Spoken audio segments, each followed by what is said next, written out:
Здравейте! Днес се намираме на плаж близо до Черноморец, до крепостта Акра.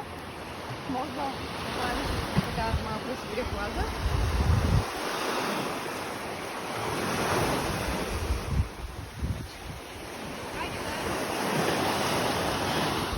И това няма да е клип за реклама на слънцезащитен крем, а какво се сблъскваме отново тук?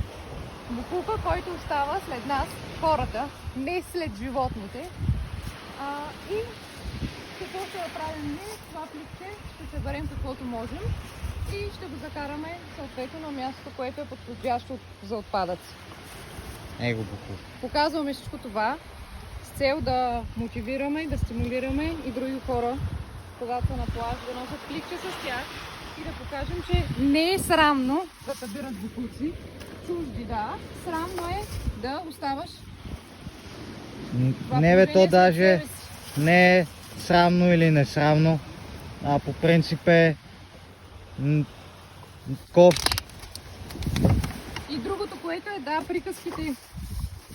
Хубаво е да приказваме колко, нали, какво може да направим. Въпросът е, в действителност, предприемаме някакви мерки.